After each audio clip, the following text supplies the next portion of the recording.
안녕하세요.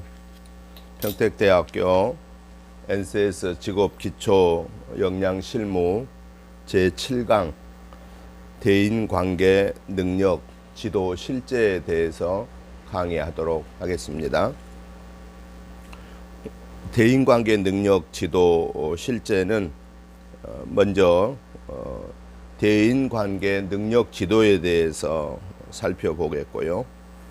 두 번째로는 대인관계 능력 지도의 하위 능력별 지도를 5가지를 살펴볼 테인데요.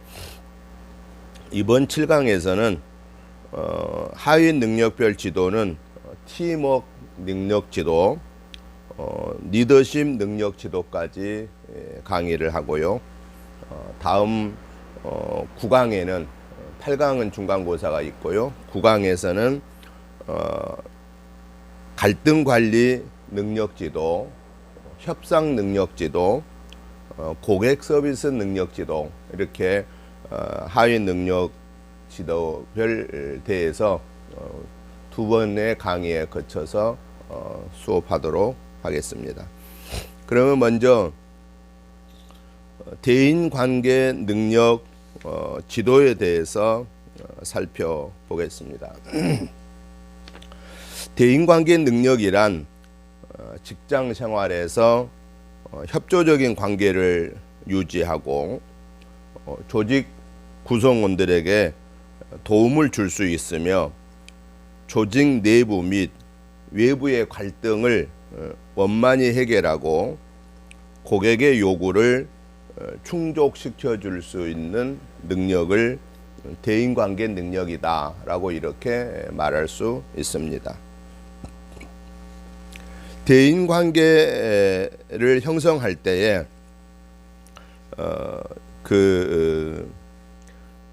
중요한 요소가 있는데요.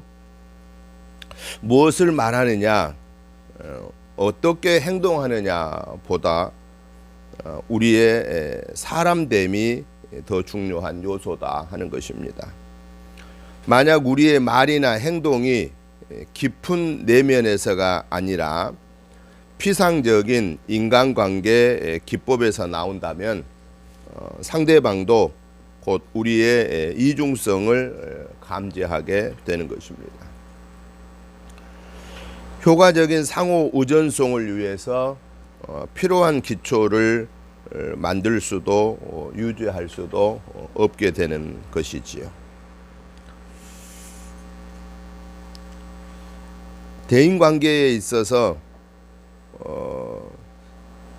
정말로 중요한 기법이나 기술은 독립적인 성품으로부터 자연스럽게 나오는 것이어야 하는 것입니다. 다른 사람의 인간관계를 형성하기 시작하는 출발점은 자신의 내면이고 자신의 영향력의 원의 내부이고 우리의 자신의 내적 성품이라고 하는 것입니다. 우리가 독립적이고 또 주도적이고 올바른 원칙의 중심을 두며 가치지향적이고 생활에서 소중한 것부터 우선적으로 계획하고 성실하게 실행할 때 비로소 다른 사람과의 관계를 풍부하고 지속적이며 생산적으로 만들 수가 있는데 이때 상호 의존적이 될 수 있는 자격이 생긴다라고 하는 것입니다. 대인관계 향상이란 인간관계에서 구축하는 신뢰의 정도를 높이는 것을 의미한다고 볼 수 있겠습니다. 다른 사람에 대해 공손하고 친절하며 정직하고 약속을 지킨다면 신뢰를 높이게 된다라는 것입니다.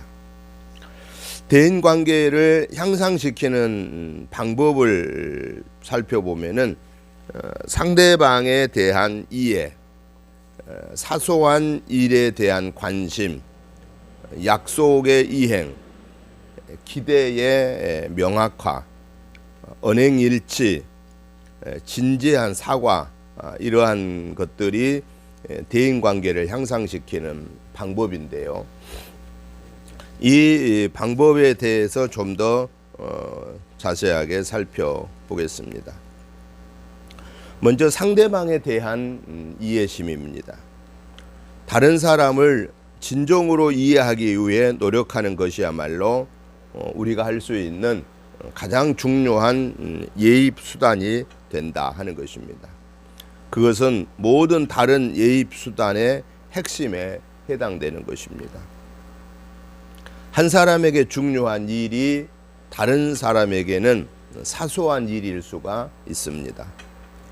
예입을 하기 위해서는 그 사람이 당신에게 중요한 만큼 그 사람이 중요하게 생각하는 것을 당신도 중요하게 생각해야 한다는 것입니다.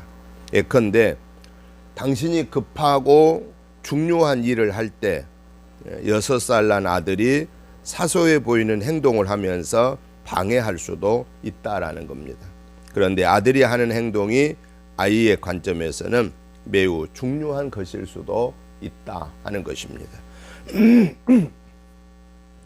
대인관계 향상시키는 두 번째 방법은 사소한 일에 대한 관심 갖는 겁니다. 약간의 친절과 공손함은 매우 중요합니다. 이와 반대로 작은 불손, 작은 불친절, 하찮는 무례 등은 막대한 인출을 가져오게 되는 것입니다. 인간관계에서의 커다란 손실은 사소한 것으로부터 비롯되는 것입니다. 사람들은 매우 상처받기 쉽고 내면적으로 민감한 편입니다. 이 점은 나이나 또 어떤 경험과는 별 상관이 없고요. 비록 외적으로 대단히 거칠고 냉담하게 보이는 사람도 내적으로는 민감한 느낌과 감정을 누구나 갖고 있게 된다라는 것입니다. 대인관계를 향상시키는 세 번째 방법은 약속을 이행하는 것입니다. 책임을 지고 약속을 지키는 것은 중요한 감정 예입 행위이고요.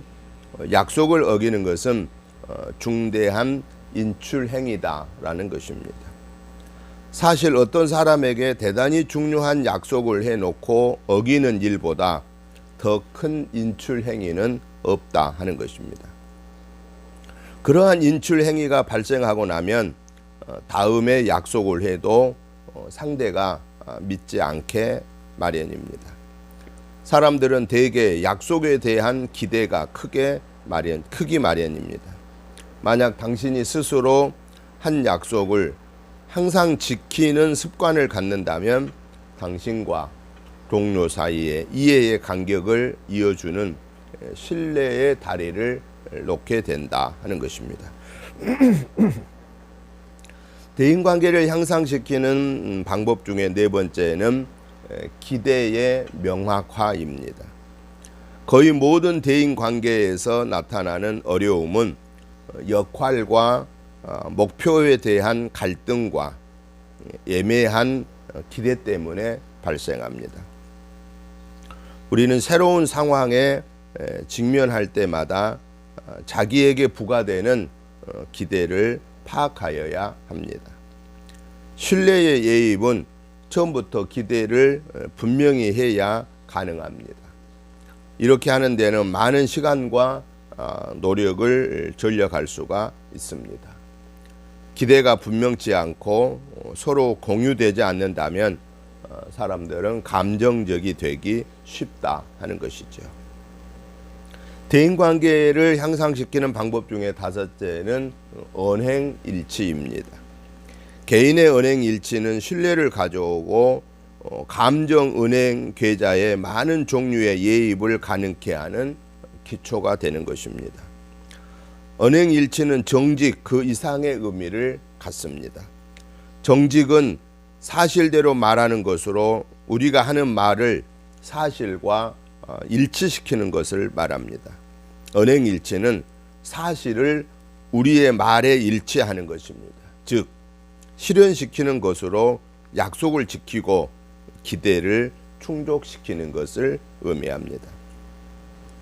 대인관계 향상시키는 방법 중에 여섯 번째는 진지한 사과입니다. 진지한 사과는 감정은행 계좌에 신뢰를 예입하는 것과 같습니다. 그러나 반복되는 사과는 불성실한 사과와 마찬가지로 받아들여져서 신용에 대한 인출이 되는 것입니다. 또한 평소 어떤 관계였는가에 따라서 사과는 예입이 될 수도 있고 인출이 될 수도 있다 하는 것입니다. 실수를 저지르는 것과 그것을 인정하지 않는 것과는 완전히 별개의 문제이기 때문에 그렇습니다. 사람들은 실수를 기꺼이 용서하려고 합니다. 왜냐하면 실수란 보통 순간적인 판단 착오로 인해서 빚어지기 때문에 그렇습니다. 그러나 사람들은 의도적인 실수, 즉 나쁜 취지나 나쁜 동기 혹은 처음의 실수를 덮어버리려는 오만한 정당화 등에 대해서는 쉽게 용서하려고 하지 않는다라는 사실입니다. 여기까지 대인관계 지도 능력에 대해서 간략하게 살펴보았고요. 이제 두 번째로 하위 능력별 지도에 대해서 팀워크 능력 지도, 리더십 능력 지도 이 두 가지를 살펴보겠습니다. 먼저 팀워크 능력 지도입니다.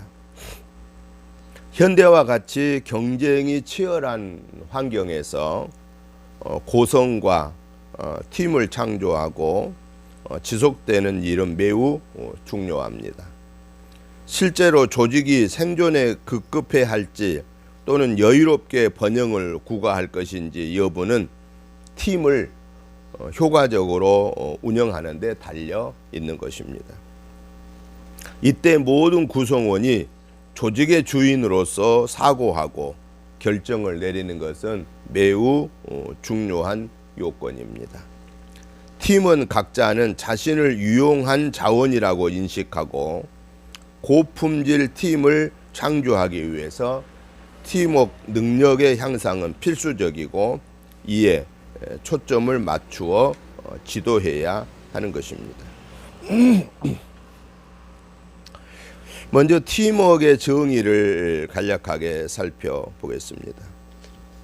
팀워크란 팀 구성원이 공동의 목적을 달성하기 위하여 상호 관계성을 가지고 협력하여 업무를 수행하는 것이다 라고 이렇게 말할 수 있겠습니다. 그래서 팀워크란 팀 플러스 워크이다 라고 이렇게 볼 수 있겠습니다. 팀워크의 정의는 팀과 일이라는 키워드를 지니고 있는데요. 그렇다면은 응집력과 팀워크는 어떤 차이가 있을까라는 것이죠. 우선 응집력은 사람들로 하여금 집단에 머물도록 느끼게끔 만들고 그 집단의 멤버로서 계속 남아있기를 원하게 만드는 힘이라고 할 수 있겠습니다.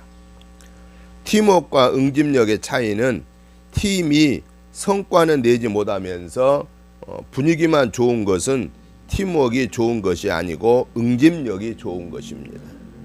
단순히 모이는 것을 중요시하는 것이 아니라 목표 달성의 의지를 가지고 성과를 내는 것이 바로 팀워크이기 때문에 그렇습니다.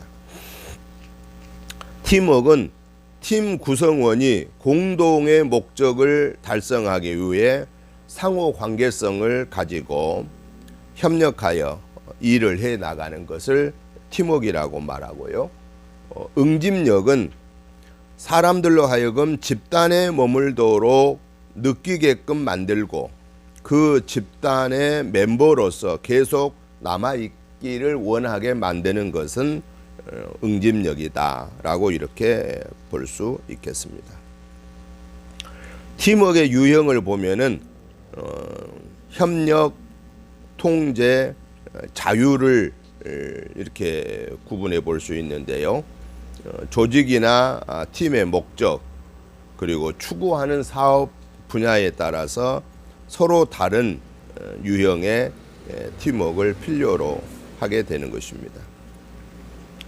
효과적인 팀이란 어떤 것인가를 살펴보면은 팀 에너지를 최대로 활용하는 구성과 팀입니다. 팀원들의 강점을 잘 인식하고 이들 강점을 잘 활용하여 팀 목표를 달성하는 자신감에 찬 팀을 효과적인 팀이다라고 말할 수 있습니다. 효과적인 팀은 업무 지원과 피드백, 그리고 동기부여를 위해서 구성원들이 서로 의존하는 팀입니다. 한마디로 말하면 효과적인 팀은 다른 팀들보다도 뛰어나다 하는 것입니다. 효과적인 팀은 공통적으로 핵심적인 몇 가지의 특징을 가지고 있는데요. 첫째 특징은 팀의 사명과 목표를 명확하게 기술한다라는 것입니다. 팀은 명확하게 기술된 목적과 목표를 가질 필요가 있습니다. 이는 지금 당장 해야 할 일을 이해할 뿐만 아니라 팀이 전체적으로 초점을 맞추고 있는 부분을 이해하는 것입니다. 목표와 목적을 공유하면 팀원들은 팀에 헌신하게 되는 것입니다. 따라서 효과적인 팀의 리더는 팀의 목표를 규정하는데 모든 팀원을 참여시킨다 하는 것이죠. 효과적인 팀의 핵심적인 두 번째 특징은 창조적으로 운영하는 것입니다. 실험 정신과 창조력은 효과적인 팀의 중요한 지표입니다. 이러한 팀은 서로 다른 업무 수행 방식을 시도해 봄으로써 의도적인 모험을 강행합니다. 실패를 두려워하지 않고 새로운 프로세스나 기법을 실행할 수 있는 기회를 추구합니다. 또한 효과적인 팀은 문제를 다루거나 결정을 내릴 때 유연하고 창조적으로 행동하는 것입니다. 효과적인 팀의 핵심적인 특징 세 번째는 결과에 초점을 맞추는 것입니다. 필요할 때 필요한 것을 만들어내는 능력은 효과적인 팀의 진정한 기준이 되는 것입니다. 효과적인 팀은 개별 팀원의 노력을 단순히 합친 것 이상의 결과를 성취하는 능력을 가지고 있습니다. 이러한 팀의 구성원들은 지속적으로 시간, 비용 및 품질 기준을 충족시켜 주는 것입니다. 최적 생산성은 바로 팀원 모두가 공유하는 목표입니다. 특징 네 번째는 역할과 책임을 명료화시키는 것입니다. 효과적인 팀은 모든 팀원의 역할과 책임을 명확하게 규정합니다. 팀원 각자는 자신에게서 기대되는 바가 무엇인지를 잘 알고 있으며 동료 팀원의 역할도 잘 이해하고 있습니다. 효과적인 팀은 변화하는 요구와 목표 그리고 첨단 기술에 뒤처지지 않도록 역할과 책임을 새롭게 수정하는 것입니다. 효과적인 팀의 특징 다섯 번째는 조직화가 잘 되어 있습니다. 효과적인 팀은 출발에서부터 규약, 절차, 방침을 명확하게 규정합니다.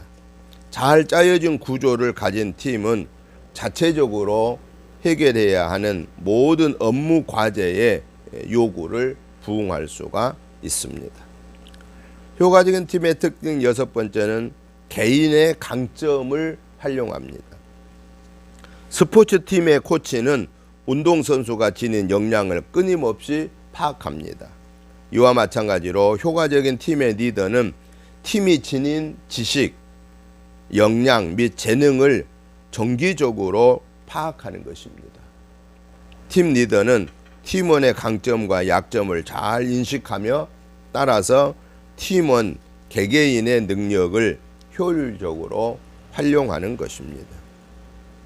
효과적인 팀의 특징은 7번째는 리더십 역량을 공유하며 구성원 상호 간의 지원을 아끼지 않는 것입니다. 효과적인 팀은 팀원 간의 리더십 역할을 공유합니다.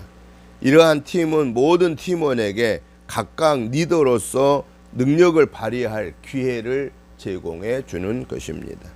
또한 팀의 공식 리더가 팀 노력을 지원하고 팀원 개개인의 특성을 존중하기 때문에 팀원들은 감독자의 역할을 충분히 이해할 수 있습니다. 효과적인 팀의 특징 8번째는 팀 풍토를 발전시킵니다. 효과적인 팀의 구성원들은 높은 참여도와 집단 에너지, 즉 시너지를 갖고서 열정적으로 함께 일하게 됩니다. 팀원들은 합력하여 일하는 것이 더욱 생산적이라고 느끼며 팀 활동이 흥미와 원기를 회복시킨다고 봅니다. 이러한 팀은 고유한 성격을 더욱 발전시켜 나가게 되는 것입니다. 효과적인 팀의 특징 9번째는 의견의 불일치를 건설적으로 해결하는 것입니다. 어떤 팀에서는 의견의 불일치는 발생합니다. 그러나 논쟁은 나쁘거나 파괴적이지만은 않습니다. 효과적인 팀은 갈등이 발생할 때 이를 개방적으로 다룹니다. 팀원은 갈등의 존재를 인정하고 상호 신뢰를 바탕으로 솔직하게 토의를 함으로써 갈등을 해결해 가는 것입니다. 효과적인 팀의 특징 10번째는 개방적으로 의사소통하는 것입니다. 효과적인 팀의 구성원들은 서로 직접적이고 솔직하게 대화합니다. 팀원 각자는 상대방으로부터 조언을 구하고 상대의 말을 충분히 고려하며 아이디어를 적극적으로 활용합니다. 효과적인 팀의 특징 11번째는 객관적인 결정을 내립니다. 효과적인 팀은 문제를 해결하고 의사결정을 하는 데 있어서 잘 정리되고 전향적인 접근 방식을 가지고 있습니다. 결정은 합의를 통해서 이루어집니다. 따라서 모든 사람들은 내려진 결정을 준수하고 기꺼이 이를 지원하고자 하는 것입니다. 팀원들은 어떠한 결정에 대해서든 각자의 생각을 자유롭게 개진합니다. 이를 통해 결정을 명확하게 이해하고 수용하며 상황별 대응 계획, 즉 예비 계획을 마련하게 되는 것입니다. 효과적인 팀의 특징 마지막 12번째는 팀 자체의 효과성을 평가하는 것입니다. 팀은 자체의 운영 방식에 대해 일상적으로 점검할 필요가 있습니다. 지속적인 개선과 전향적 관리는 효과적인 팀의 운영 원리입니다. 따라서 만약 업무 수행에 문제가 발생하더라도 심각한 상태가 되기 전에 해결할 수 있다라고 하는 사실입니다. 멤버십에 대해서 살펴보겠습니다. 리더십과 멤버십의 이 개념은 상호 보완적이고요, 또 필수적인 관계다라고 볼 수 있습니다. 좋은 리더가 나쁜 멤버를 만난 경우에 좋은 리더가 나빠질 수가 있고요, 나쁜 리더가 좋은 멤버를 만난 경우에 나쁜 리더가 좋은 리더가 될 수 있다라고 하는 사실입니다. 결국 어떠한 리더를 만나더라도 멤버로서 해야 할 역할을 정확히 인식하는 것이 중요하다 하는 것입니다. 리더십과 멤버십은 서로 다른 개념이며 각기 별도의 역할을 가지고 있습니다. 그러나 이 두 개념은 독립적인 관계가 아니라 상호 보완적이며 필수적인 존재다 하는 것입니다. 두 역할 모두가 성공을 거둘 수도 있고 실패할 수도 있습니다. 조직이 성공을 거두려면 이 멤버십과 리더가 최고의 기량을 발휘해야만 하는 것입니다. 리더십을 잘 발휘하는 탁월한 리더와 멤버십을 잘 발휘하는 탁월한 멤버 둘 다 있어야 된다 하는 것입니다. 멤버십이란 조직의 구성원으로서 자격과 지위를 갖는 것으로 훌륭한 멤버십은 팔로우십의 역할을 충실하게 잘 수행하는 것입니다. 결국 멤버십과 팔로우십은 같은 개념으로 볼 수 있겠습니다.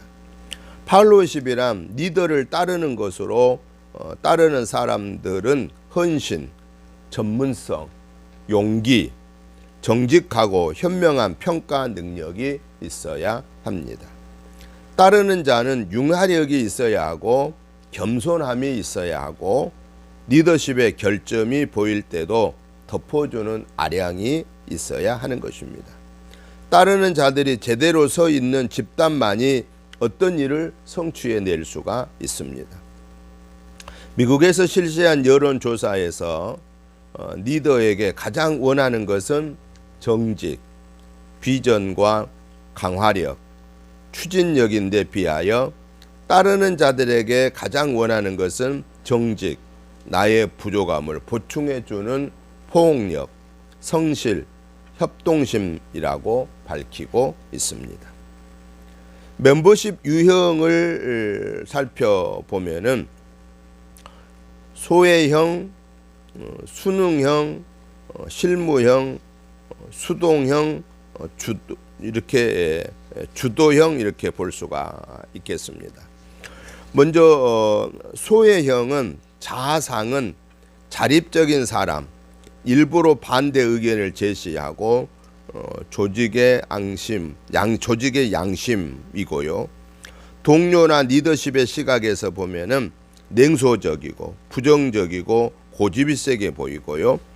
조직에 대한 자신의 느낌에서는 자신을 인정 안 해준다고 생각하고 적절한 보상이 없다고 생각하고 불공정하고 문제가 있다고 생각합니다. 수능형의 유형을 보면은 자아상은 기쁜 마음으로 과업을 수행하고 팀 플레이를 하고 리더나 조직을 믿고 헌신합니다.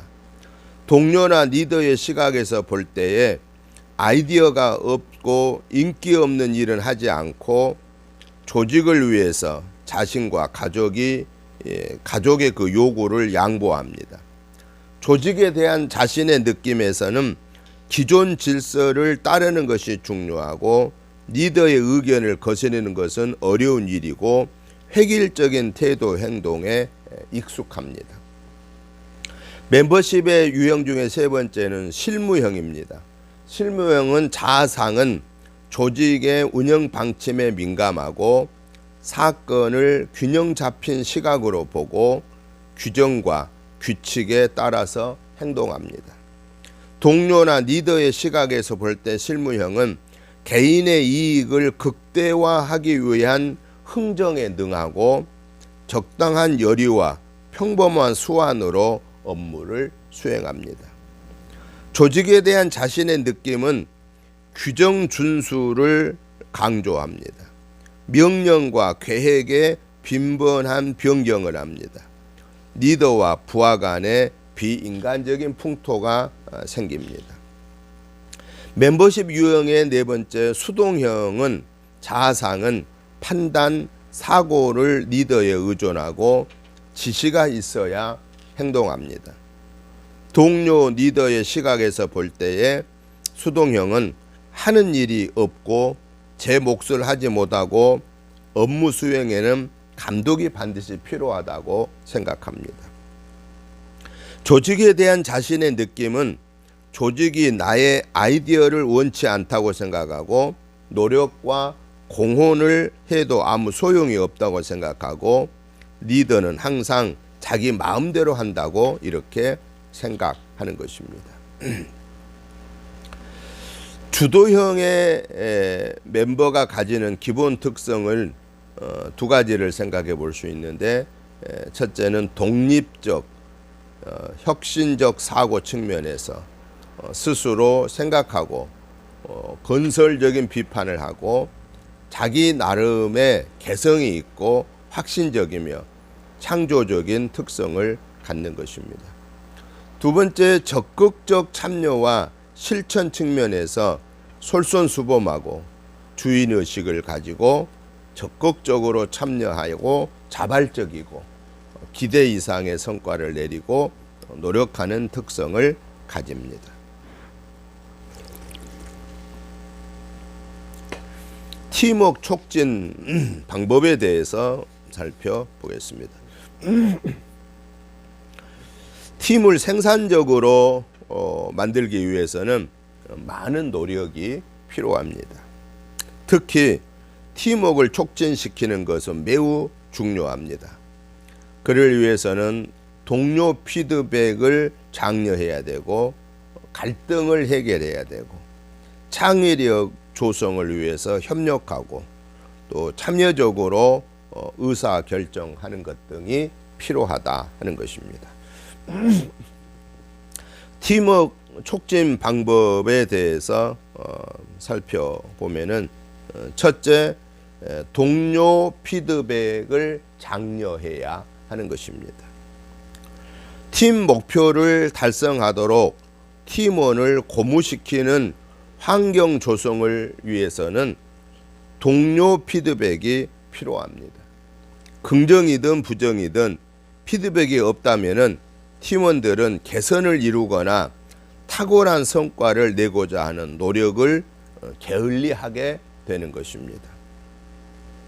동료 피드백을 장려하는 데 있어서 그 과정을 한 4단계로 정리를 해 볼 수가 있는데요. 첫 번째는 명확하고 간명한 목표와 우선순위를 설정하는 것입니다. 두 번째 단계는 행동과 수행을 관찰하는 것입니다. 세 번째 단계는 즉각적인 피드백을 제공하는 것입니다. 네 번째 단계는 뛰어난 수행에 대해서 인정해 주는 것입니다. 이게 동료 피드백 장려하기에 필요한 단계들입니다. 팀워크 촉진 방법 중에서 두 번째는 갈등을 해결하는 것입니다. 성공적으로 운영되는 팀은 갈등 해결에 능숙합니다. 효과적인 갈등 관리로 혼란과 내분을 방지하고 팀 진전 과정에서의 방해 요소를 미리 없애는 것입니다. 활력에 찬 팀은 의견의 불일치를 바로바로 해소하는 방법을 배우게 되는 것입니다. 그렇지 않으면 갈등은 시간이 지남에 따라서 증폭되고 팀 풍토는 허약해지게 되는 것입니다. 팀원 사이에 갈등을 발견하게 되면은 제3자로서 재빨리 개입하여 중재해야 합니다. 갈등을 일으키고 있는 구성원과의 비공개적인 미팅을 통해서 그들 각자에게 질문을 하고 의견을 교환하게 될 때에 갈등 해결에 매우 도움이 되게 되는데, 한 4가지 행동을 살펴볼 수 있습니다. 갈등 해결 방법 중에 첫째는 내가 보기에 상대방이 꼭 해야만 하는 행동을 나눕니다. 두 번째, 상대방이 보기에 내가 꼭 해야만 하는 행동. 세 번째, 내가 보기에 내가 꼭 해야만 하는 행동. 네 번째, 상대방이 보기에 스스로 꼭 해야 하는 행동. 이러한 것들을 서로 교환하는 것이 갈등을 해결하는 방법 중에 하나다라는 것입니다. 팀워크 촉진 방법 중에 세 번째는 창의력 조성을 위해서 협력하는 것입니다. 성공적인 팀워크를 위해서는 언제나 협력이 필요합니다. 모든 구성원의 잠재력을 최대로 활용하는 팀은 협력의 중요성을 잘 이해하고 있는 것입니다. 모든 팀원이 협력하여 일할 때 창의적인 아이디어가 넘쳐나고 이에 따라 혁신적인 발전도 이루어지는 것입니다. 아이디어에 대해 아무런 제약을 가하지 않는 환경을 조성할 때 협력적 풍도를 조성할 수가 있습니다. 이러한 분위기 아래에서는 다른 관점을 가진 다양한 아이디어들이 자유롭게 제시되고 그 어느 누구도 이의를 제기하지 않게 되는 것입니다. 이렇게 열린 분위기에서 하는 일은 흥분으로 가득 차게 되는 것이죠. 협력을 장려하는 환경을 조성하기 위해서 몇 가지의 그 자세들을 살펴보면은 첫째, 팀원의 말에 흥미를 가지고 대화하는 것입니다. 두 번째, 상식에서 벗어난 아이디어에 대해 비판하지 않는 것입니다. 세 번째, 모든 아이디어를 기록하는 것입니다. 네 번째, 아이디어를 개발하도록 팀원을 고무시키는 것입니다. 다섯 번째, 많은 양의 아이디어를 요구하는 것입니다. 여섯 번째, 침묵을 지키는 것을 존중해 줍니다. 일곱 번째, 관점을 바꿔보도록 하는 것입니다. 여덟 번째, 일상적인 일에서 벗어나 보는 것. 이런 것들이 창의력 조성을 위한 것들이 도움이 된다 하는 것입니다. 팀워크 촉진 방법 중에 네 번째는 참여적으로 의사 결정하는 것입니다. 결정을 내릴 수 있다는 것은 임파워먼트를 발휘한다는 것을 의미하는데요. 자신 있게 미래를 만들어 갈 수 있는 기회가 제공되었다라고 하는 뜻입니다. 어떠한 팀에서든 결정을 내려지게 마련이고요. 결정을 내리는 사람은 팀을 통제하게 되는 것입니다. 훌륭한 결정이 되기 위해서는 고려해야 할 두 가지 측면이 있는데, 하나는 결정의 질이고요. 또 다른 하나는 구성원의 동참인 것입니다. 팀원 촉진 방법 중에 다섯 번째는 결정의 질에 대해서 살펴보겠습니다. 양질의 결정은 올바른 추론에 의해서 뒷받침되는 논리적인 결정입니다. 양질의 결정을 내리기 위해서는 몇 가지의 질문을 해볼 수가 있는데요. 예를 들어, 쟁점의 모든 측면을 다루었는가? 모든 팀원과 협의하였는가? 추가 정보나 조언을 얻기 위해서 팀 외부와 협의할 필요가 있는가라고 하는 질문을 던져보는 것입니다. 그리고 구성원과의 동참입니다. 모든 팀원의 지지를 받는 결정은 팀원의 동참을 이끌어내는 것입니다. 결정에 대해서 팀원들의 찬동을 얻기 위해서는 한 세 가지의 질문에 대해서 고려해 보는 것이 좋은데요. 첫째는 모든 팀원이 결정에 동의하였는가? 둘째는 팀원들은 결정을 실행함에 있어서 각자의 역할을 이해하고 있는가? 세 번째, 팀원들은 결정을 열성적으로 실행하고 있는가? 라고 하는 질문을 던져보는 것이 좋습니다. 하위 능력별 지도에서 팀워크 능력 지도에 대한 강의를 했는데요. 여기에 대한 정리를 다시 한번 간략하게 하고 리더십 능력 지도를 살펴보겠습니다. 팀워크란 팀 구성원이 공동의 목적을 달성하기 위하여 상호 관계성을 가지고 협력하여 업무를 수행하는 것을 팀워크이다라고 말하는 것입니다. 팀워크의 유형은 세 가지 기제, 즉 협력, 통제, 자유를 통해서 구분되는데 조직이나 팀의 목적 그리고 추구하는 사업 분야에 따라서 서로 다른 유형의 팀워크를 필요로 한다 하는 것입니다.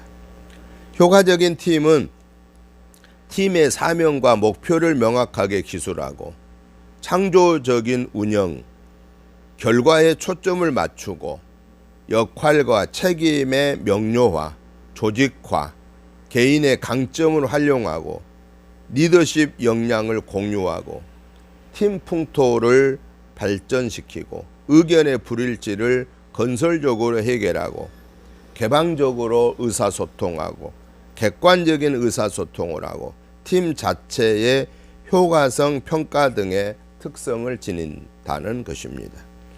멤버십이란 조직과 구성원으로서 자격과 지위를 갖는 것으로 훌륭한 멤버십은 팔로우십의 역할을 충실하게 잘 수행하는 것입니다. 팀워크를 촉진시키는 데는 동료 피드백에 장려하기, 갈등을 해결하기, 창의력 조성을 위해 협력하기, 참여적으로 의사결정하기 등의 요소가 필요하다라고 하는 것을 정리해 볼 수 있겠습니다.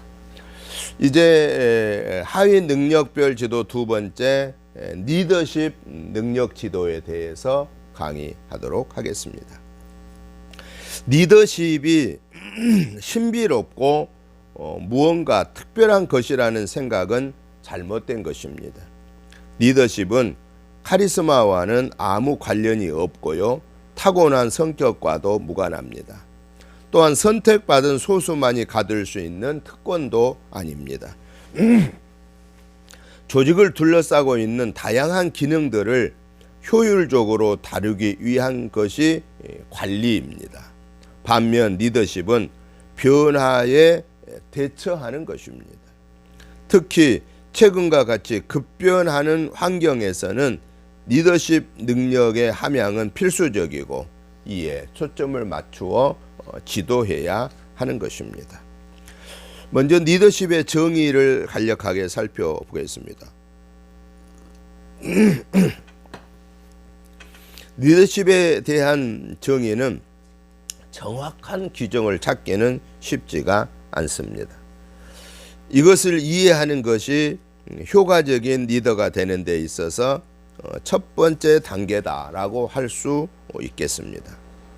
리더십에 대한 몇몇 일반적인 정의나 개념들을 살펴보면은 첫째, 조직 성원들로 하여금 조직 목표를 위해서 자발적으로 노력하도록 영향을 주는 행위다라고 말하고 있고요.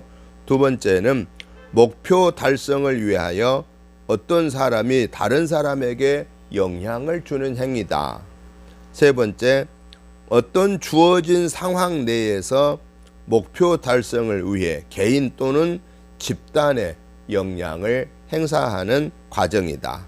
네 번째, 자신의 주장을 소신 있게 나타내고 다른 사람을 격려하는 힘이다 라고 이렇게 말할 수 있습니다. 리더십의 의미는 이처럼 다양합니다. 그리고 리더라고 하면 은연중에 그 대답 속에 다소 어떤 직위가 있어야 한다고 생각할 수도 있습니다. 그러나 리더는 반드시 직위를 수반하는 것만은 아닙니다. 직급에 따라 요구하는 리더십 역량이 다소 다를 뿐입니다.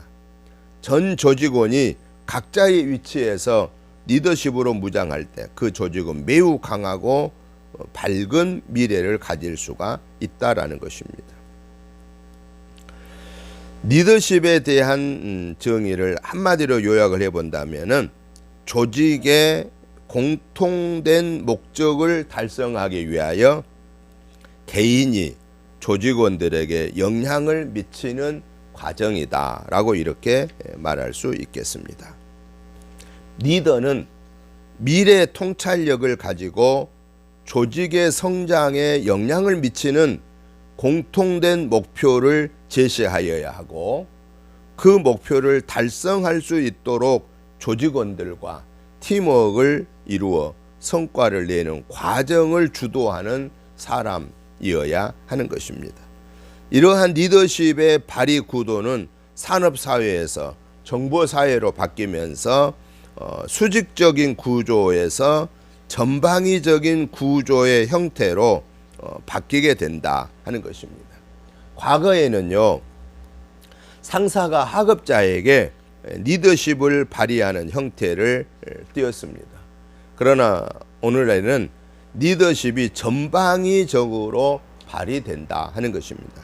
즉, 상사가 하급자에게 발휘하는 형태가 아닌 하급자뿐만 아니라 동료나 상사에게까지도 발휘해야 되는 형태다 하는 것입니다. 오늘날처럼 변화의 속도가 빠른 시기에는 각자의 위치에서 각각 신속하고 효율적인 의사결정을 내려야 하기 때문에 개개인마다 별도의 주체적인 리더십이 필요하다 하는 것입니다. 리더와 관리자는 같은 것이냐 다른 것인가를 살펴보아야 합니다. 인류 리더는 매니지먼트의 기술에 리더의 능력을 부가가치로 첨가하여 가지고 있는 사람이라고 생각할 수 있겠습니다. 다소 단순한 대비를 해보면 리더와 관리자의 최대의 차이점은 비전이 있고 없음에 있다라는 것입니다. 그리고 관리자의 역할이 자원을 관리하고 분배하고 당면한 문제를 해결하는 것이라면 리더는 비전을 선명하게 구축하고 그 비전이 팀 멤버의 협력 아래 실현되도록 환경을 만들어주는 것을 말합니다.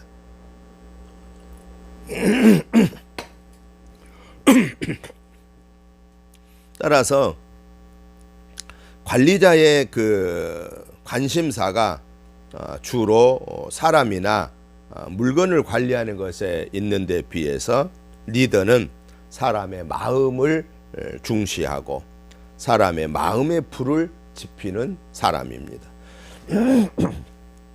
또 관리자가 오늘의 구체적인 문제를 대상으로 삼는 데 비해서 리더는 미래를 향한 새로운 상황 창조자인 것입니다. 또 하나 중요한 점은 관리자는 일을 어떻게 할까, 즉 how to do에 초점을 맞춘다고 하면은 리더는 무엇을 할까, what to do라고 하는 데 초점을 맞춘다라는 것입니다. 바꾸어 말하면 관리자는 올바르게 하는 것에 주안점을 두는 대신에 리더는 올바른 일을 한다는 것에 중점을 둔다 하는 것입니다. 리더와 관리자를 정리해 보면 리더는 새로운 상황 창조자입니다. 혁신지향적입니다. 내일에 초점을 둡니다. 사람의 마음에 불을 지핍니다. 사람을 중시합니다. 정신적을 우선합니다. 계산된 리스크를 취합니다. 무엇을 할까를 생각합니다. 관리자는 상황에 수동적이고 유지지향적이고 오늘에 초점을 두고 사람을 관리하고 체제나 기구를 중시하고 기계적이고 리스크를 회피하고 어떻게 할까를 생각한다 하는 것입니다. 리더십 유형에 대해서 살펴보면은 리더십 유형에는 독재자 유형, 민주주의에 근접한 유형, 파트너십 유형, 변혁적 리더십 유형, 이렇게 네 가지로 구분해 볼 수 있겠습니다. 먼저 독재자 유형에 대해서 살펴보겠습니다. 당신은 지금까지 살아오면서 강력한 독재자를 경험해 볼 수 있을 것입니다. 정치학에서 그 어원이 비롯된 것과 같이 독재형은 정책 의사결정과 대부분의 핵심 정보를 그들 스스로에게만 국한하여 소유하고 고수하려는 경향이 있습니다. 이러한 전형적인 독재자 유형의 특징을 살펴보면은 질문은 금지합니다. 독재자는 집단의 규칙하에 지배자로 군림하고 동료에게는 그의 권위에 대한 도전이나 반항 없이 순응하도록 요구하고 개개인들에게는 주어진 업무만을 묵묵히 수행할 것을 기대하는 것이죠. 그리고 전형적인 독재자 유형의 두 번째 특징은 모든 정보는 내 것으로 삼습니다. 독재자는 지식 정보가 권력의 힘이라고 믿습니다. 이러한 까닭으로 대부분의 구성원들과 조직에 대한 핵심 정보를 혼자 독점하고 유지하려고 애를 씁니다. 다른 구성원들에게는 기본적 수준의 정보만을 제공합니다. 전형적인 독재자 유형의 세 번째 특징은 실수를 용납하지 않습니다. 독재자 유형은 언제 어디서나 가장 최고의 질적 수준을 요구합니다. 실수는 결코 용납되지 않고 한 번의 실수는 곧 해고로 이어지거나 다른 형태의 징계로 이어지는 것입니다. 독재자 유형은 특히 집단이 통제가 없이 방만한 상태에 있을 때 혹은 가시적인 성과물이 보이지 않을 때 사용한다면 효과적일 수는 있습니다. 이러한 경우에 독재자 유형의 리더는 팀원에게 업무를 공정히 나누어 주고 그들 스스로가 결과에 대한 책임을 져야 한다는 것을 일깨워 주는 데는 도움이 될 수가 있겠습니다. 두 번째 리더의 유형은 민주주의에 근접한 유형입니다. 민주주의에 근접한 유형의 리더십은 독재자 유형의 리더십보다는 관대한 편입니다. 리더는 그룹의 정보를 잘 전달하려고 노력하고 전체 그룹의 구성원 모두를 목표 방향 설정에 참여하게 함으로써 구성원들에게 확신을 심어주려고 노력합니다. 예를 들면 홍길동은 아침마다 정기 직원회의를 개최합니다. 그는 직원회의에서 그날의 협의 내용에 대해 개요 자료를 부하 직원들에게 나누어 줍니다.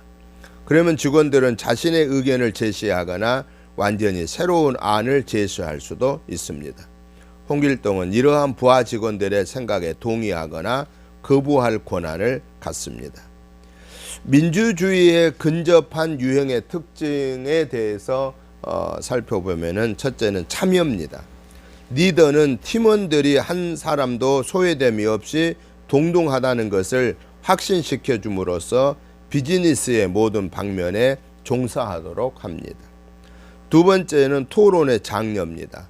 리더는 경쟁과 토론의 가치를 인식하여야 하며 팀이 나아갈 새로운 방향의 설정에 팀원들을 참여시킵니다.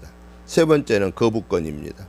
민주주의에 근접한이라는 말에서 알 수 있듯이 이 유형의 리더십이 비록 민주주의적인 하지만 최종 결정권은 리더에게만 있다라는 것입니다.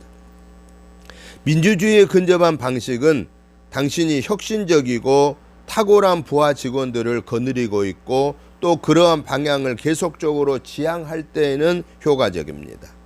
기발하고 엄청난 아이디어를 가졌다고 할지라도 양적인 것이 항상 질적인 것까지 수반하는 것은 아닙니다. 리더에게는 옳고 그름을 결정할 책임이 있습니다. 리더십의 유형 중에 세 번째는 파트너십 유형입니다. 파트너십은 이전까지 논의한 리더십 형태와는 전혀 다른 형태의 리더십을 말합니다. 독재자 유형과 민주주의에 근접한 유형은 리더와 집단 구성원 사이에 명확한 구분이 있습니다. 하지만 파트너십에는 그러한 구분이 희미하고 리더가 조직에서 한 구성원이 되기도 하고 파트너십을 발휘하게 되는데 이 파트너십의 특징을 보면은 평등, 집단의 비전, 책임 공유가 있습니다. 평등은 리더는 조직 구성원들 중에 한 명일 뿐이다. 그는 물론 다른 조직 구성원들보다 경험이 더 풍부하겠지만 다른 구성원들보다 더 비중 있게 대우받아서는 안 된다고 생각합니다. 집단의 비전입니다. 집단의 모든 구성원들은 의사결정 및 팀의 방향을 설정하는 데 참여합니다. 그리고 책임을 공유하는 것입니다. 파트너십 유형은 소규모 조직에서 풍부한 경험과 재능을 소유한 개개인들에게 적합합니다.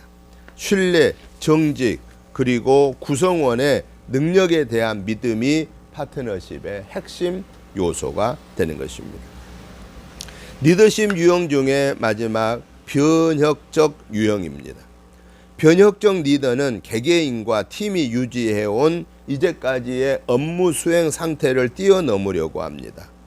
변혁적 리더는 전체 조직이나 팀원들에게 변화를 가져오는 원동력이 되는 것입니다. 변혁적인 유형의 특징은 카리스마적이고 자기 확신이 있고 존경심과 충성심이 있고 풍부한 칭찬을 하고 감화를 주게 된다 하는 것입니다. 동기부여 방법에 대해서 살펴보겠습니다. 첫째는 긍정적 강화법을 활용합니다. 목표 달성을 높이 평가하여 조직원에게 곧바로 보상하는 행위를 긍정적 강화라고 하고요. 긍정적 강화법은 조직원들의 동기를 부여하는 데 더없이 효과적입니다. 높은 성과를 달성한 조직원에게는 곧바로 따뜻한 말이나 칭찬으로 보상해 주는 것이 필요합니다. 동기부여 방법 두 번째는 새로운 도전의 기회를 부여하는 것입니다. 환경 변화에 따라 조직원들에게 새로운 업무를 맡을 기회를 준다면 팀에는 발전과 창조성을 고무하는 분위기가 자연스럽게 조성됩니다. 즉 조직원은 매일 해왔던 업무와 전혀 다른 일을 처리하면서 새로운 도전이 주는 자극과 스릴감을 톡톡히 맛볼 수가 있겠습니다. 나아가 자신의 능력을 인정받았다는 뿌듯함과 성취감을 느끼며 권한을 가지게 되었다라고 생각하는 것입니다. 동기부여 방법 중에 세 번째는 창의적인 문제 해결법을 찾는 것입니다.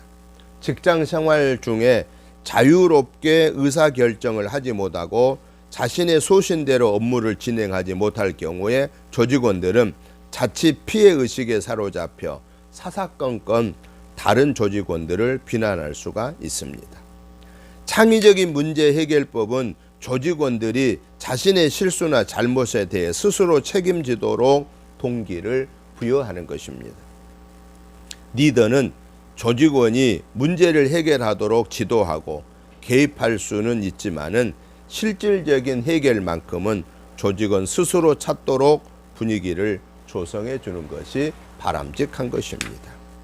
동기부여 방법 중에 네 번째는 책임감으로 철저히 무장하는 것입니다. 자신의 잘못에 대한 책임을 다른 직원에게 전가하는 직원처럼 리더를 화나게 하고 좌절하게 하는 것은 없습니다.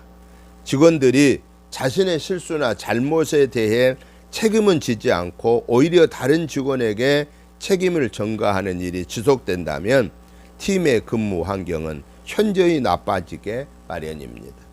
있는 그대로 솔직하게 커뮤니케이션을 할 수 있는 분위기를 만들고 직원들이 현실적인 목표를 세워 자신의 업무에 책임을 다하도록 격려한다면 이러한 습관은 완전히 없어질 것입니다. 자신의 업무에 책임을 지도록 하는 환경 속에서 일하는 직원들은 오히려 자신의 위치에서 안정감을 느낄 뿐만 아니라 자신이 의미 있는 일을 하고 있다는 긍지를 가지게 되는 것입니다. 또한 어떤 어려움이든 극복하겠다는 의지가 강하게 되고 달성 가능한 목표점을 계속해서 높여가게 되는 것입니다. 이러한 팀에서는 리더와 부하 직원들이 의기투합을 해서 의사결정과 문제 해결 방법을 함께 찾아가게 되는 것입니다. 동기부여 방법 중에 다섯 번째는 몇 가지 코칭을 하는 것입니다. 코칭은 상당히 폭넓게 사용됩니다. 일반적으로 코칭은 문제 및 진척 상황을 직원들과 함께 자세하게 살피고 지원을 아끼지 않으며 지도 및 격려를 하는 활동을 의미합니다. 직원들을 코칭하는 리더는 직원 자신이 권한과 목적 의식을 가지고 있는 중요한 사람이라는 사실을 느낄 수 있도록 이끌어 주어야 하는 것입니다. 또한 직원들이 자신만의 장점과 성공 전략을 활용할 수 있도록 적극 도와야 하는 것입니다. 동기부여 방법 중에 6번째는 변화를 두려워하지 않는 것입니다. 안전지대, 모든 것이 친숙하고 위험 요소가 전혀 없는 편안한 상황을 안전지대라고 하는데요. 더욱 높은 목표를 달성하고 한다는 것은 이러한 안전지대를 떠난다는 것을 의미합니다. 그것은 위험을 감수하겠다 하는 말과 같습니다. 변화에 대한 두려움으로 리더나 구성원들 모두 정신적 고통에 직면할 수가 있습니다. 그럼에도 불구하고 리더는 부하 직원들이 안전지대에서 벗어나서 더욱 높은 목표를 향해 나아가도록 격려해 주어야 하는 것입니다. 위험을 감수해야 할 이유가 합리적이고 목표가 실현 가능한 것이라면 직원들은 기꺼이 변화를 향해 나아갈 것이고, 위험을 선택한 자신에게 자긍심을 가지고 좋은 결과를 이끌어내고자 지속적으로 노력하게 될 것입니다. 동기부여 방법 중에 마지막 7번째는 지속적으로 교육하는 것입니다. 업무 수행에 필요한 전문성이 부족하다며 자포자기하는 직원처럼 리더를 맥빠지게 하는 사람도 없을 것입니다. 따라서 리더는 직원들에게 지속적인 교육과 성장의 기회를 제공함으로써 직원 자신이 상사로부터 충분히 인정받고 있으며 일부 권한을 위임받았다고 느낄 수 있도록 동기를 부여해 주어야 하는 것입니다. 팀원들 개개인이 자신의 능력에 대한 확신을 갖는다면 팀의 업무 성과를 몰라보게 좋아지게 될 것입니다. 오름지기 리더는 직원들의 일에 대한 열망과 의지를 간과해서는 안 된다는 것입니다. 리더가 명확한 지침을 제공하고 적절한 교육을 하고 필요한 지원을 아낌없이 지원해 줄 때 직원들은 직장 생활을 성공적으로 해 나간다는 사실을 반드시 리더는 이해를 해야 한다라는 것입니다. 코칭에 대해서 살펴보겠습니다.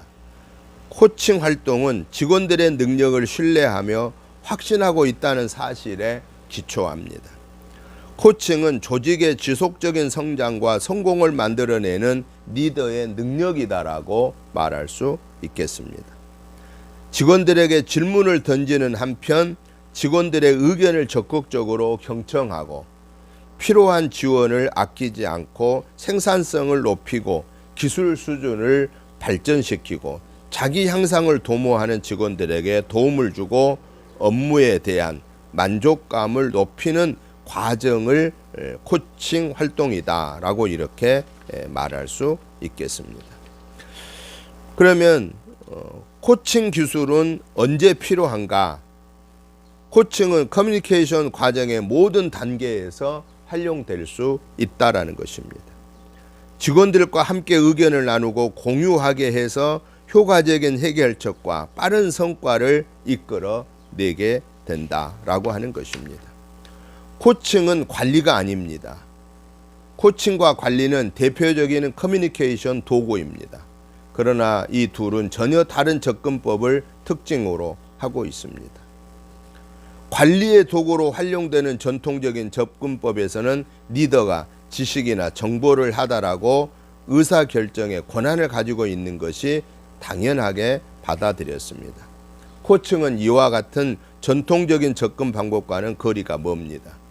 리더는 이를 깊이 인식해야 하고 자신이 가지고 있는 통제 권한을 기꺼이 버려야 합니다. 코칭 활동은 다른 사람들을 지도하는 측면보다 이끌어주고 영향을 미치는 데 중점을 두기 때문에 그렇습니다. 코칭은 지침보다는 질문과 논의를 통해서, 통제보다는 경청과 지원을 통해서 상황의 발전과 좋은 결과를 이끌어내는 것입니다. 코칭이 개인에게 주는 혜택을 보면은 코칭은 문제가 발생하기 전에 이루어지는 그 커뮤니케이션에 기초하는 것 말고도 역량 및 리더십에 기초를 하고 있는데요. 코칭은 관리 도구가 아닌 관리 스타일이라는 것입니다. 코칭을 하는 과정에서 리더는 직원들을 기업에 값진 기여를 하는 파트너로 인식하게 되는 것입니다.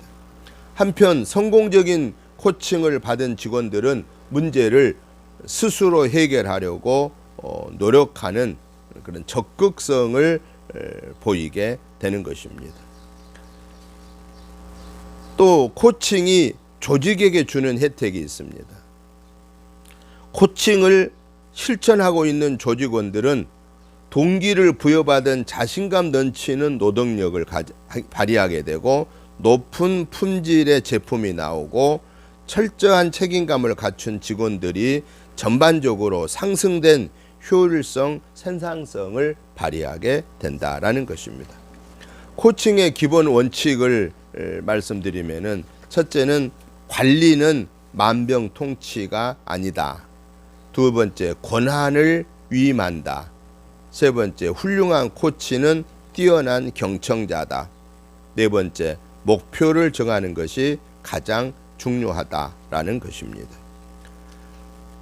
코칭의 진행 과정에 대해서 보면은 코칭 모임을 준비할 경우에 어떤 활동을 다룰 것이며 시간은 어느 정도 소요될 것인지에 대해서 직원들에게 구체적이고 명확하게 밝히는 것입니다. 지나치게 많은 지시와 정보로 직원들을 압도하는 일이 없도록 하고 질문과 피드백에 충분한 시간을 할애하는 것입니다. 시간을 명확하게 알리고 목표를 확실하게 밝히고 핵심적인 질문으로 효과를 높이고 적극적으로 경청하고 반응을 이해하고 인정하고 직원 스스로 해결책을 찾도록 유도하고 코칭 과정을 반복하고 인정할 만한 일은 확실히 인정하고 결과에 대한 후속 작업을 집중하는 것입니다. 마지막으로 코칭은 어떤 사람들에게 필요한가입니다. 전통적으로 코칭은 리더나 관리자가 직원들을 코치하는 관점에서 활용되었습니다. 하지만 이제는 상황이 바뀌었습니다. 코칭은 판매자, 새롭고 효과적인 해결책을 설계하고 진행 및 실행하는 데 도움이 되고 고객에게는 고객 만족 문제를 해결하고 장기적인 수익을 실현하는 데 활용이 되고요. 직장 외의 사람들과도 상황에서도 활용된다 하는 것입니다. 코칭은 자신과는 다른 다양하고 값진 의견을 받아들이기 위한 방법입니다. 즉 관계된 사람들을 모두 참여하게 만들고 코칭을 하는 사람이나 코칭을 받는 사람이 서로 의사소통을 할 수 있도록 만드는 커뮤니케이션 절차라는 것입니다. 직원들은 코칭의 과정에서 리더가 자신의 의견과 제안을 들어준다고 느끼는데 이러한 이유 때문에 코칭은 직장 내에서 직원들의 사기를 진작하고 신뢰감을 형성하는 데 필요한 커뮤니케이션 수단으로 늘 사용되어야 한다라는 것입니다. 마지막으로 임파워먼트에 대해서 살펴보겠습니다. 임파워먼트란 뭐냐? 권한 위임입니다. 직원들에게 일정 권한을 위임함으로써 훨씬 수월하게 성공의 목표를 이룰 수 있을 뿐만 아니라 존경받는 리더로 거듭날 수 있게 되는 것입니다. 자신의 능력을 인정받아 권한을 위임받았다고 인식하는 순간부터 직원들의 업무 효율성은 높아지게 마련이고요. 안타까운 점은 많은 리더들이 직원들에게 권한을 위임하지 못하고 있다는 것입니다. 임파워먼트란 조직 성원들을 신뢰하고 그들의 잠재력을 믿고 그 잠재력의 개발을 통해서 그 높은 완성도를 이루도록 해야 하는 것을 말하는 것입니다. 임파워먼트의 이점을 살펴보면은 나는 매우 중요한 일을 하고 있고 이 일은 다른 사람이 하는 일보다 훨씬 중요한 일이라고 생각하고 일의 과정과 결과에 나의 영향력이 크게 작용한다고 생각하고 나는 정말로 도전하고 있고 나는 계속해서 성장하고 있다고 생각하고 우리 조직에서는 아이디어가 존중되고 있다고 생각하고 내가 하는 일은 항상 재미있다고 생각하고 우리 조직의 구성원들은 모두 대단한 사람들이고 다 같이 협력해서 승리한다라고 이렇게 생각합니다. 임파워먼트의 충족 기준을 보면은 여건이 조성돼야 되고 재능과 에너지가 극대화돼야 되고 명확하고 의미 있는 목적에 초점을 두어야 되는 것입니다. 임파워먼트의 여건을 보면은 도전적이고 흥미있는 일, 학습과 성장의 기회, 높은 성과와 지속적인 개선을 가져오는 요인들에 대한 통제, 성과에 대한 지식, 긍정적인 인간관계, 개인들이 공헌하며 만족하는 느낌, 상부로부터의 지원을 말합니다. 임파워먼트의 장애 요인도 있습니다. 개인적인 차원에서는 주어진 일을 해내는 역량의 결여, 동기의 결여, 결의의 부족, 책임감 부족, 의존성이 있고요. 대인 차원에서는 다른 사람들과의 성실성 결여, 약속 불이행, 성과를 제한하는 조직의 규범, 갈등 처리 능력 부족, 승패의 태도 등이 있고요. 관리 차원에서는 통제적 리더십 스타일, 효과적 리더십 발휘 능력 결여, 경험 부족, 정책 및 기획의 실행 능력 결여, 비전의 효과적 전달 능력 결여가 있고요. 조직 차원에서는 공감대 형성이 없는 구조와 시스템, 제한된 정책과 절차가 있습니다. 변화 관리를 살펴보면은 단계별로 볼 수가 있는데 변화를 먼저 이해를 해야 되고 두 번째는 변화를 인식해야 되고요. 그리고 마지막 세 번은 변화를 수용해야 됩니다. 변화의 단계, 변화를 이해하기 위해서는 첫 번째 변화가 왜 필요하냐 대해서 살펴야 되고 무엇이 변화를 일으키는가를 살펴야 되고 변화는 모두 좋은 것인가에 대한 것을 살펴보아야 합니다. 그리고 두 번째 단계에서 변화를 인식하기 위해서는 첫째 개방적인 분위기를 조성해야 되고요. 두 번째는 객관적인 자세를 유지해야 되고요. 세 번째는 직원들의 감정을 세심하게 살펴야 되고요. 네 번째는 변화의 긍정적인 면을 강조해야 되고 마지막은 변화에 적응을 할 시간을 주어야 된다 하는 것입니다. 그리고 마지막으로는 변화의 3단계는 변화를 수용해야 하는 것입니다. 이제 리더십 능력 지도에 대한 요약을 간단하게 정리하고 오늘 강의를 마치도록 하겠습니다. 리더십이란 조직의 공통된 목적을 달성하기 위하여 개인이 조직원들에게 영향을 미치는 과정이다라고 말할 수 있습니다. 리더와 관리자의 최대의 차이점은 비전이 있고 없음에 있다라고 그랬습니다. 관리자의 역할이 자원을 관리하고 분배하고 당면한 문제를 해결하는 것이라면은 리더는 비전을 선명하게 구축하고 그 비전이 팀 멤버의 협력 아래 실현되도록 환경을 만들어주는 것을 말합니다. 일반적으로 리더십 유형은 독재자 유형, 민주주의에 근접한 유형, 파트너십 유형, 변화적 리더십 유형을 말하고 있습니다. 동기 유발의 방법에는 긍정적인 강화법을 활용하고 새로운 도전의 기회를 부여하고 창의적인 문제 해결법을 찾고 책임감으로 철저히 무장하고 몇 가지의 코칭을 하고 변화를 두려워하지 아니하고 지속적인 교육이 있어야 한다 하는 것입니다. 코칭 활동은 직원들의 능력을 신뢰하며 확신하고 있다는 사실에 기초해야 합니다. 코칭은 조직의 지속적인 성장과 성공을 만들어내는 리더의 능력이라고 말할 수 있겠습니다. 또한 직원들에게 질문을 던지는 한편 직원들의 의견을 적극적으로 경청하고 필요한 지원을 아끼지 않고 생산성을 높이고 기술 수준을 발전시키고 자기 향상을 도모하는 직원들에게 도움을 주고 업무에 대한 만족감을 높이는 과정이라고 말할 수 있겠습니다. 임파워먼트란 조직 성원들을 신뢰하고 그들의 잠재력을 믿으며 그 잠재력의 개발을 통해서 하이 퍼포먼스가 조직이 되도록 하는 일련의 행위다라고 하는 것입니다. 일반적인 변화의 관리의 단계는 변화를 이해하고 변화를 인식하고 변화를 수용하는 것이다 라고 말하고 있습니다. 오늘은 여기까지 강의를 하도록 하겠습니다.